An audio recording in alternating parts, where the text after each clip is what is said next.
విక్కీ గుడికి వచ్చి దేవుణ్ణి మొక్కుకుంటూ ఉంటాడు. ఇంతలో అక్కడ ఉన్న అరవింద వాళ్ళ ఆయన అయితే విక్కీకి ఫోన్ చేసి, రే బామ్మర్ది ఎలా ఉన్నావు, అంతా కుశలమేనా అని చెప్పేసి అయితే అడుగుతూ ఉంటాడు. ఆ మాటలకు అక్కడ ఉన్న విక్కీ అయితే చాలా కోపంతో రే అని చెప్పేసి అయితే పిలుస్తూ ఉంటాడు. ఆ మాటలు వినగానే అక్కడ ఉన్న అరవింద వాళ్ళ ఆయన అయితే, రే అంటావేంటి, ఇప్పుడు నా టైం నడుస్తుంది, నీ టైం కాదు అని చెప్పేసి అయితే అంటూ ఉంటాడు. ఆ మాటలకు అక్కడ ఉన్న విక్కీ అయితే చాలా కోపంతో, రే మా అక్కని ఎక్కడ దాచిపెట్టావరా, మా అక్క ఎక్కడ ఉందిరా, నువ్వు కానీ మా అక్కని నాకు అప్పగించాలి, నా చేతుల్లో నీకు ఉండితే అని చెప్పేసి అయితే అంటూ ఉంటాడు. ఆ మాటలు వినగానే అక్కడ ఉన్న అరవింద వాళ్ళ ఆయన అయితే, ఏంటి నువ్వు నన్ను చంపేస్తావా, అంత సీన్ లేదు, నువ్వు నన్ను కానీ ఏమైనా చెయ్యాలి, నీ అక్క ఇక్కడ చచ్చినట్లే అని చెప్పేసి అయితే అంటూ ఉంటాడు. ఆ మాటలు వినగానే అక్కడ ఉన్న విక్కీ అయితే ఒక్కసారిగా షాక్ అయిపోయి, రే మా అక్కను నువ్వేమీ చెయ్యలేవురా, నువ్వేమీ చెయ్యకూడదు అని చెప్పేసి అయితే అంటూ ఉంటాడు. ఆ మాటలు వినగానే అక్కడ ఉన్న అరవింద వాళ్ళ ఆయన అయితే, ఇప్పుడు నా టైం నడుస్తుంది బామర్ది, నీ టైం కాదు అని చెప్పేసి అయితే అంటూ ఉంటాడు. ఆ మాటలు వినగానే విక్కీ అయితే చాలా కోపంతో, రే మా అక్కని నీ చేతిలో పెట్టుకొని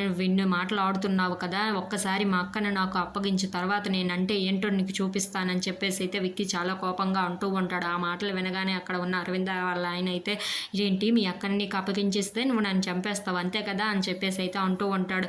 నువ్వు మా అక్కని నాకు ఒక్కసారి అప్పగించి చూడరా, నా సంగతి ఏంటో నీకు చూపిస్తాను అని చెప్పేసి అయితే విక్కీ చాలా కోపంగా అంటూ ఉంటాడు.